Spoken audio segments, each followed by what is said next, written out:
Hi friends, welcome to another video.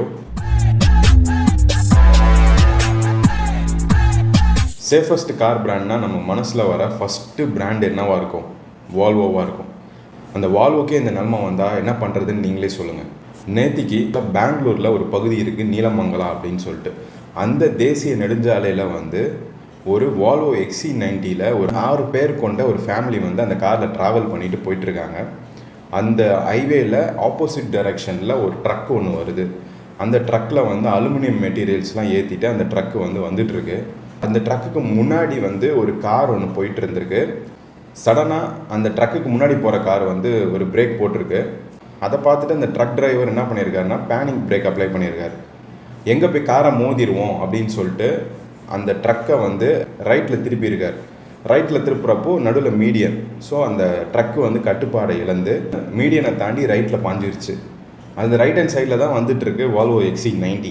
ஒரு கோர விபத்து. அந்த ட்ரக்கோட ட்ரெய்லர் அப்படியே கார் மேலே கவுந்து மொத்தம் 6 பேருமே spot TET.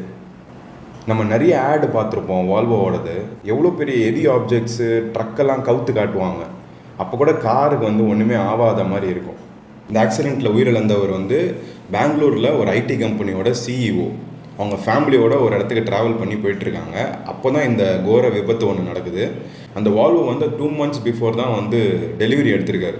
So it is a brand new Volvo. 2024 Volvo XC90 தான் அது. அந்த வால்வோ இப்படி ஒரு கோர விபத்தில் சிக்கி வால்வோவில் ட்ராவல் பண்ணவங்க இறந்ததாக நான் அவ்வளோவா பெருசாக கேள்விப்பட்டதில்லை. பட் இந்த விஷயம் கேட்குறப்போ எல்லாருக்குமே ஷாக்கிங்காக இருக்குது. ஆட்டோ மேக்கர்ஸ்க்கும் ஷாக்கிங்காக இருக்குது அண்ட் கஸ்டமர்ஸ்க்குமே ஷாக்கிங்காக இருக்குது. ஏன்னா ஆல்மோஸ்ட் 1.2 crores கிட்ட செலவு பண்ணி ஒரு ப்ரீமியம் கார் அவங்க வாங்கியிருப்பாங்க. வால்வோ தான் இருக்கிறதுலே ரொம்ப சேஃபஸ்டான காரு. ஏர்பேக்காக இருக்கட்டும், அட்வான்ஸ் டிரைவர் அசிஸ்டன்ஸ் சிஸ்டமாக இருக்கட்டும், எல்லாமே வால்வோ தான் பாயினியர். வால்வோ தான் அதில் டாப் நாட்ச்னு சொல்லுவாங்க when comes to safety. அந்த ஒரு வெஹிக்கிளுக்கே இப்படி ஒரு நிலமை வந்த உடனே எல்லாருமே ஷாக் ஆகிருக்காங்க, இன்க்ளூடிங் மீ. நானும் வால்வோ பிராண்டை ரொம்பவே ட்ரஸ்ட் பண்ணுவேன் இன் டர்ம்ஸ் ஆஃப் சேஃப்டி.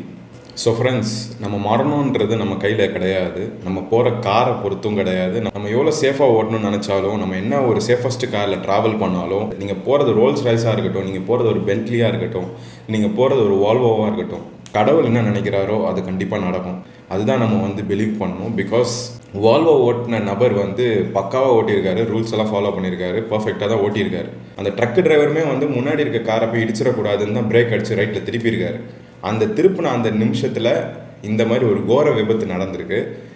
இது யார் மேலே குற்றம் அப்படிங்கிறது ஆப்வியஸாக அந்த ட்ரக் டிரைவர் மேலே நிறைய கேசஸில் பதிவு பண்ணியிருக்காங்க.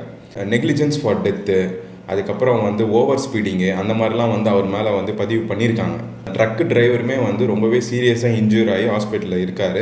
But he is alive. அந்த இன்சிடெண்ட்டை நீங்கள் பார்த்துருப்பீங்க. அந்த ட்ரக்கு அப்படியே கார் மேலே கவுந்து கார் ஆல்மோஸ்ட் அப்பளம் மாதிரியே நொறுங்கிருச்சு. வால்வோ கார் இவ்வளோ ஸ்டர்டின்னு நம்ம தெரியும். பட் இந்த மாதிரி ஒரு கோர விபத்து நான் இது வரைக்கும் வால்வோ ஸ்டாண்டர்ட்ஸில் பார்த்ததே கிடையாது. Please to follow all the rules and regulation, traffic rules, அதுக்கப்புறம் ஸ்பீடிங்லாம் கம்மி பண்ணிவிட்டு சேஃபாக ஓட்டிகிட்டு போங்க. Because life is too short. நம்ம ரொம்ப வருஷம் வாழ போகிறதில்ல, சாகா வாரம்லாம் பெற போகிறது கிடையாது. எல்லாருக்குமே ஒரு எண்டு இருக்குது.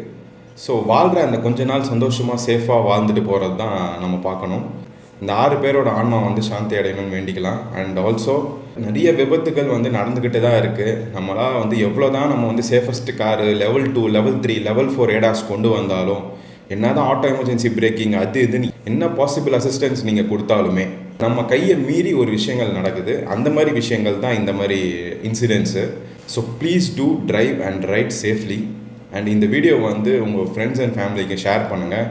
அண்ட் ஹைவேஸில் போகும்போது ரொம்பவே கவனமாக இருங்க. ஆப்போசிட் டைரெக்ஷனில் ஏதாவது ட்ரக்ஸ் வர மாதிரி இருந்தால் அதுக்கேற்ற மாதிரி லேனை ஸ்விட்ச் பண்ணிவிட்டு அந்த பர்டிகுலர் ஏரியா மட்டும் ட்ராவல் பண்ணுங்கள். அண்ட் கொஞ்சம் கேர்ஃபுல்லாக இருக்க பாருங்கள். நம்ம கையில் எதுவுமே கிடையாது. For more such videos please subscribe to Paul's App. I'll see you guys in the next video. Bye.